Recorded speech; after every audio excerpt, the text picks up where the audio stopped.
The charcoal gray sedan glided down a misty coastal road. On both sides, slender pine trees leaned into the biting November wind. The radio had been off for a while. No one in the car spoke. Only the soft hum of tires on damp asphalt and the faint, steady breathing from the back seat remained. Julian Vance glanced at the rearview mirror. Leo was still there, sitting upright, eyes fixed on the window, though not really looking at anything. His messy blonde hair clung to his cheek. The silver-gray afternoon light filtered through the glass, casting a long shadow across the boy's face. That face was so still, it was almost translucent. Leo's silence wasn't empty. It was dense like ice. And Julian had lived inside it for a year now. Outside, the world kept spinning, but inside, all that remained was a blueprint shattered beyond repair. His hands tightened on the steering wheel, knuckles pale. In his mind, a familiar sentence clanged like a hammer striking steel: just go. Don't bother me. He had said that to Clara, his wife, during their last phone call. All she'd done was ask if he could postpone the Dubai design deadline for a few days to go hiking with her and Leo. He'd refused, didn't even look up. 3 hours later, a call from the police. Leo survived. Clara didn't. Since that day, Julian hadn't been able to design anything. He stood among his once prized architectural drawings of gleaming skyscrapers and saw only emptiness. Architecture had once been his realm of control. Now he couldn't even manage a single word from his own son. They had tried everything: the best doctors, the most advanced therapies, cold offices with leather sofas and glass walls overlooking Central Park. But nothing could bring Leo back. The car turned into a small seaside town, gray ocean, slanted wind-cold rain tapping the windshield. Julian didn't recall the name of the town. He just needed to stop. And then he saw it. The Haven. A white-painted wooden house with olive-green trim. Large windows glowed golden like honey. A tiny chimney puffed white smoke. On the porch, a few scarlet geraniums stood proud in the drizzle. A small hand-carved wooden sign read, "The Haven, Est, 1954. Julian was going to drive past, but when he turned the wheel, he noticed Leo, after hours of staring blankly, tilting his head toward it, not gazing into nothingness anymore, but staring directly at that glowing window. Just a flicker, like a young lion cub catching its first scent of fire. Julian turned off the engine. "We'll just go in for a bit," he said, not sure who he was talking to. Leo didn't respond, but when Julian opened his door, the boy opened his too. No words, but he followed. Inside the Haven, it felt like stepping into another world. Softly gleaming oak floors, white-paneled walls, small, neatly hung picture frames, black and white photos of the old town, nautical maps, a few antique porcelain bowls in a glass cabinet. The scent of baked cinnamon waffles mingled with old wood. Gentle jazz whispered from a vintage speaker in the corner. A woman with low-tied brown hair stepped over. Navy blue apron. Her hazel eyes were warm and steady. No welcome dear guest smile. Just a quiet, kind gaze. She didn't look at Julian. She looked at Leo. Not the poor kid look everyone else gave. She crouched to his level. "Good morning, young sir," she said gently, her voice like honey poured into tea. "The window seat with the ocean view seems to match your mood today." Leo didn't reply, but he didn't flinch either. Julian gave a small nod. They sat at a table by the large window. Outside, waves lapped gently at the rocky shore. The drizzle floated like silver threads in the air. The waitress returned. "What can I get for you? Black coffee," Julian said. She turned to Leo. "And for the young gentleman here, how about a hot chocolate with marshmallows? A secret between us, I have spaceship-shaped marshmallows." Leo looked down at the table. No response. Julian was about to speak, but the woman winked. "It's okay, I'll go prepare it. A nod is all I need." As she walked away, Julian realized he was breathing easier. For the first time in weeks, no one asked what's wrong with him. No one stared at him with pity or curiosity. Just a small cafe, a warm room, a stranger who knew how not to break the silence. And in that silence, something began to shift. Lightly, but unmistakably. A new blueprint, not yet drawn, but perhaps beginning now. Saturday morning. Julian pumped gas, wiped the windshield, and checked the tire pressure like a ritual. Leo stood beside him, wearing a gray beanie, hands tucked into his coat pockets. He said nothing.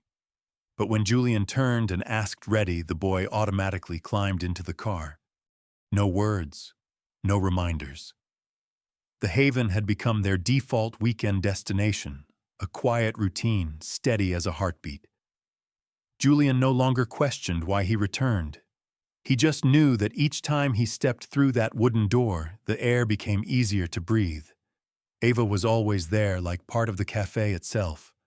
Unchanged navy apron hair, tied low gaze, as calm as a morning sea. The first time she brought a pancake shaped like a dragon.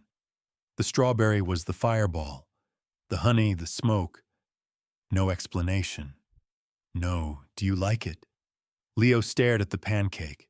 His fingers brushed the dragon's shape, just a fleeting touch. But Julian noticed. The second time, Ava brought a napkin with a riddle written in block letters. "What has wings but cannot fly, has eyes but cannot see?" Leo didn't react. But when they left, Julian noticed the napkin had been folded neatly and slipped into his son's pocket. The third time, she left a small note drawn in syrup, a glowing lighthouse surrounded by blueberry-colored waves. Leo didn't smile. But when Julian asked, "Do you want to take it home?" he nodded. Julian never said it aloud, but he understood. This wasn't an escape anymore. It was a construction site.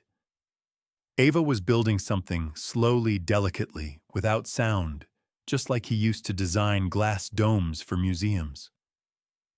One day, the table beside them held an elderly couple. The woman glanced at Leo, whispered to her husband, then gave Julian a look full of pity. Julian felt his blood rise. His hand tightened around the coffee cup. But before he could react, Ava appeared. She brought the couple a plate of butter cookies, set it down gently, and said clearly, "A special dessert from the head chef, reserved for guests who know how to respect other people's silence." Not harsh, not mocking, but as clear as morning sunlight. The couple flushed red. No one said another word. Julian didn't look at Ava, but something inside him softened like freshly poured concrete, kept warm at just the right temperature. That evening, as they prepared to leave, Ava bent to pick up a pen that had rolled off the notepad on her tray. But the pen slipped from her fingers and rolled directly to Leo's feet. Julian and Ava both froze. Leo looked at the pen, then at Ava. No one spoke. Then slowly he bent down, picked it up with both hands, and held it out to her. His hands trembled slightly. Ava didn't rush. She extended her hand and accepted the pen. "Thank you, Captain," she whispered. No more words, no overreaction, but her eyes shimmered. Julian swallowed hard. His throat felt tight, like an unfinished blueprint being ripped inside him. That night, while hanging Leo's coat, Julian noticed the pocket was bulging. Inside were small, seemingly random things: the riddle napkin, the syrup lighthouse sketch, a glittering plastic spoon, and a smooth, amber-brown pebble, just like the ones scattered along the shore outside the Haven. Julian stood before that tiny coat for a long time, and he realized Leo wasn't just keeping these things out of curiosity. They were signals from a lighthouse, a place quietly transmitting a message: you're safe, you're seen. You don't have to be perfect to be loved. And Ava, with every dragon-shaped pancake, every scribbled napkin riddle, was building a new kind of blueprint. Not made of concrete, but trust. The next morning, Julian brewed coffee in the kitchen. He looked out the penthouse window. Foggy skies. Manhattan is still cold, still efficient. Leo was drawing. Not a perfect sketch. Just a pirate ship, a purple sail, and a fire-breathing dragon. Julian didn't dare ask, but his heart hadn't pounded this hard in a long time. He thought, maybe my shattered blueprint doesn't need fixing. It just needs a new start. And this time I won't build it alone. A quiet afternoon. Outside the haven, a soft breeze drifted in from the sea, rustling the window curtains. The cafe was quiet. Just a few elderly guests sipping apple pie tea by the fireplace. At the table near the glass window, Leo sat with his head down, coloring. The green pencil moved in steady strokes. Julian sat across from him, absently turning a cup of cold coffee in his hands. Something in the air made Julian decide to break the silence. Not with Leo, but with Ava. She had just brought over a fresh pot of warm water, placing it down like she always did. Their eyes met for a brief moment. Julian looked up. You know, I still don't understand. Why are you doing all this for Leo? For us? We're strangers. Ava paused. Then she sat down. No rush, no hesitation. I used to have a little brother. Ava began, her voice like wind brushing against old wood. His name was Michael. He used to laugh a lot. Until our mother left. Julian said nothing. Michael stopped speaking. Not for a day, not for a week. For a whole year. People said he was stubborn, troubled, and slow. But I knew he was just sad. So sad he couldn't speak. Ava looked down at her hands, rubbing her thumbs together. After that, Michael was placed in the foster system. I was too young to keep him. 4 years later, I got news that he died of cancer. But in my heart, I always believed Michael started dying long before that. From the moment no one listened to his silence. Julian didn't ask anything else.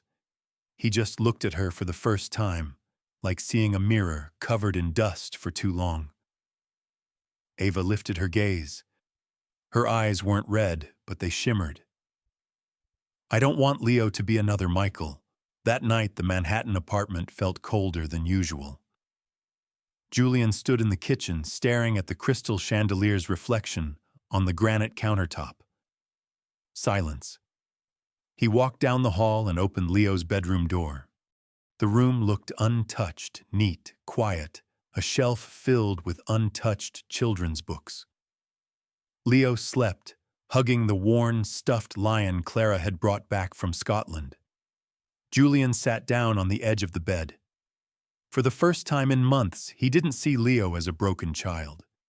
He saw a 6-year-old boy carrying a sadness too big for anyone to have ever taught him how to name. And Julian, a man who once hand-sketched national libraries, didn't know how to build a single bridge into his son's heart. He bowed his head. His face sank into his palms. And then the sob broke out, not the muffled groan of a man clinging to pride, but the raw, guttural cry like concrete cracking on a frozen night. He wept for Clara. Every time he chose deadlines over dinner. For the last moment he'd said, just go. He cried because he hadn't been the one to take the impact instead of his wife, and for his deepest fear that Leo would never forgive him. Amid the broken rhythm of tears, Julian felt something touch his cheek. Soft. He opened his eyes. Leo was awake. He didn't speak. He simply reached out and placed his small hand on Julian's face where a tear still lingered. He didn't pull away. He didn't flinch. Just a gentle silence, like a blanket laid over someone who's freezing. Julian said nothing, but he lifted his hand and gently held Leo's as if holding a shard of glass. And in that moment, their roles shifted. Leo was no longer just a child in need of protection. He was the one comforting a shattered heart. The next morning, Julian stepped into the kitchen. He hadn't cooked since Clara died, but today he made pancakes. They were uneven, slightly burnt on one side. Leo sat at the table wearing a navy sweater. Julian placed the plate down. "They're a bit burnt. I forgot to adjust the heat." Leo looked at the pancake. No expression. Then, he used his fork to cut a piece and put it in his mouth. No one said a word, but Julian somehow heard a faint exhale from his son. Not a sigh, but a release. And he knew this silence was different. It was no longer a wall. It was a safe space between two people learning to trust again. That afternoon, Leo sat by the window, drawing with his new colored pencils. Julian glanced over his shoulder.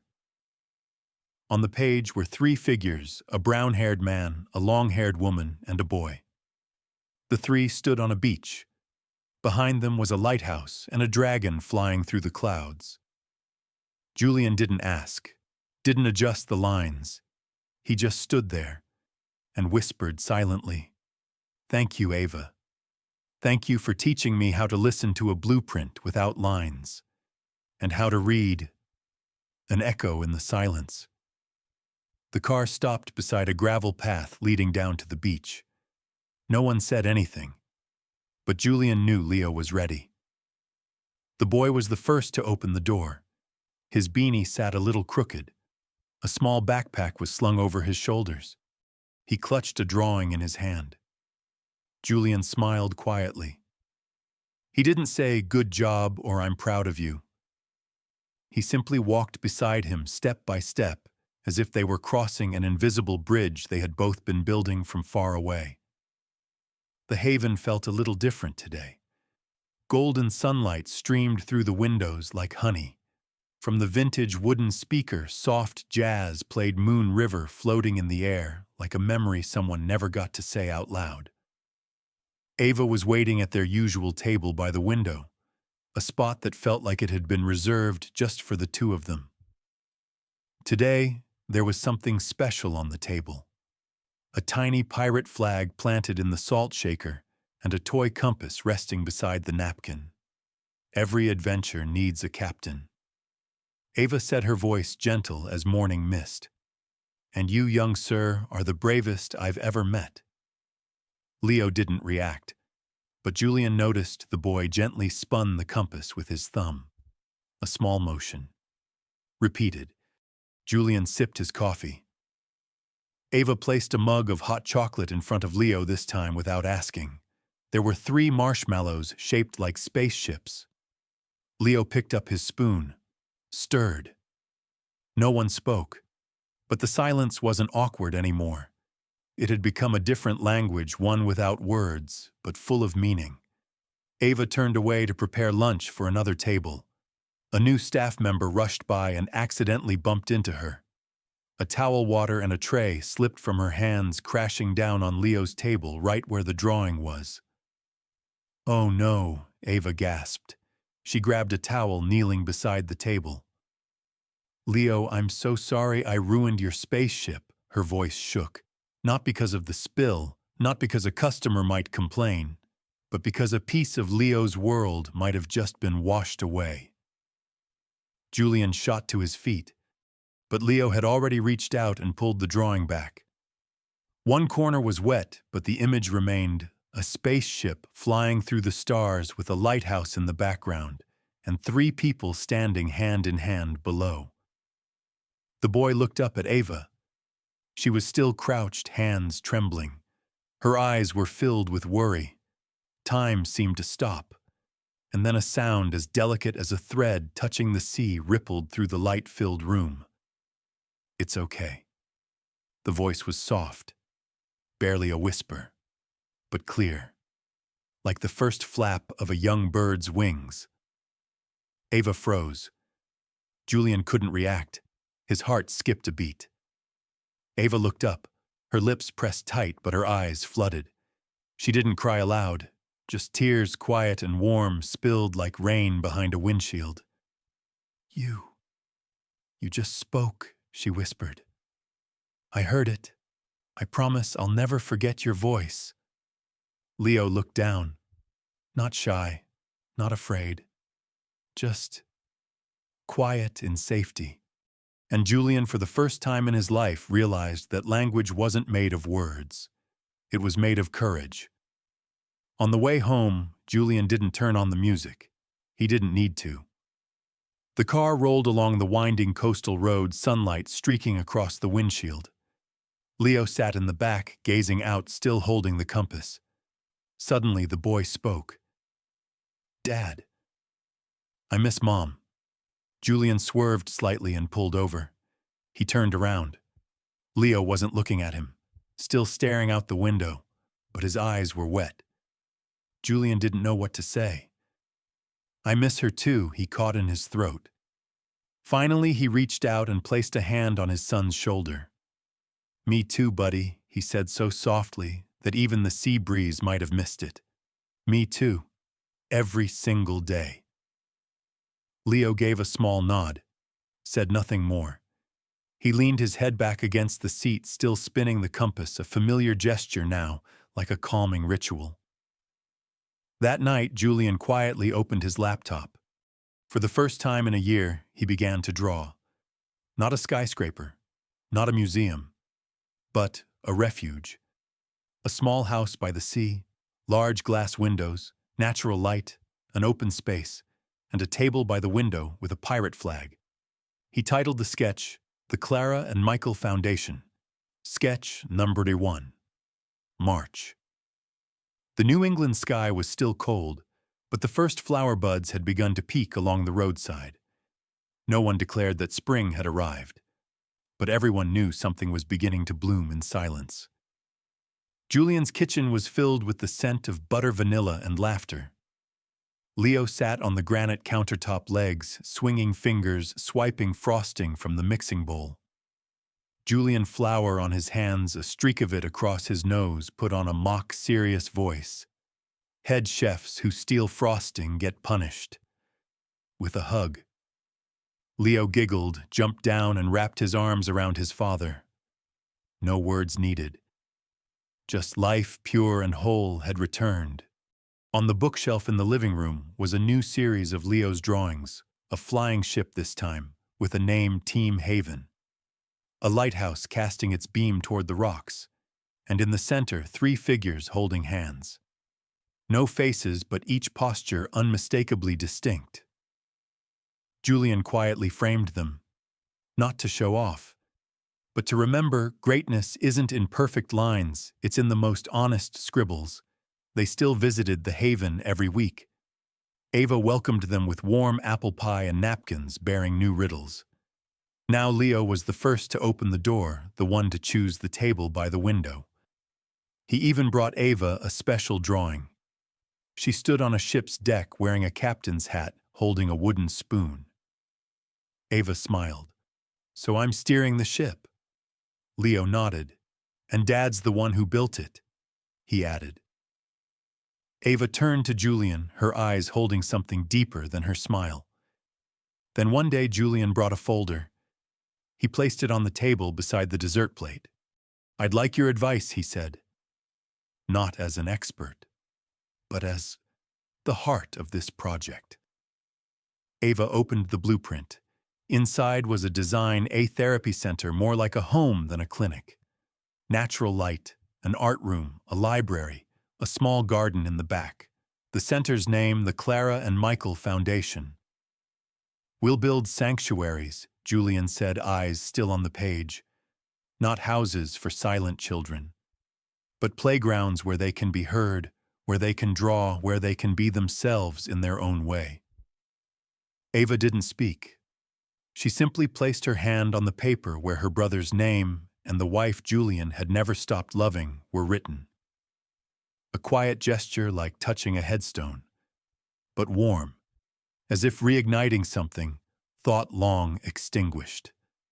1 year later, Opening day of the first center. Sunlight fell like threads of gold onto the freshly planted grass. Children ran across the yard, drawing with chalk on the brick walkway. A slide had been built to look like a ship's hull, with a tiny pirate flag flapping proudly on the roof. Julian stood at the microphone. No suit, just a rolled-up shirt holding a page he never glanced at. "I used to think the greatest blueprints were for skyscrapers," he said, "until my 6-year-old son who didn't speak showed me this, that a kind gesture, a messy drawing, a simple 'it's okay' can be a blueprint that changes the world." He didn't say more, because everything that needed saying was already here. Ava stood below holding Leo's hand. The boy was taller now, his hair is a bit longer. In one hand, the old toy compass.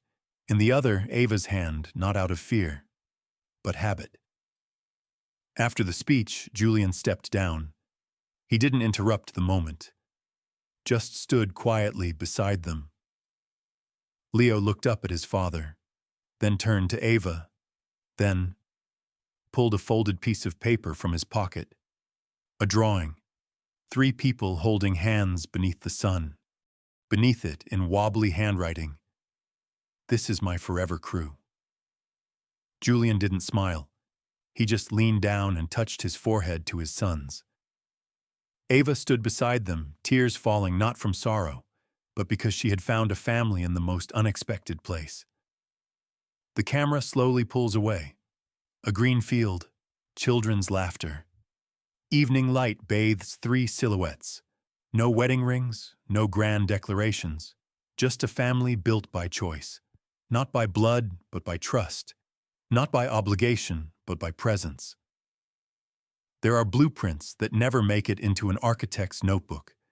They live in small hands, in syrup stains on napkins, and in first words spoken into a world that once was far too quiet. If this story touched your heart, please hit like, share it to spread the healing. And don't forget to subscribe to Toch Story so you won't miss more emotional and deeply human journeys like this one.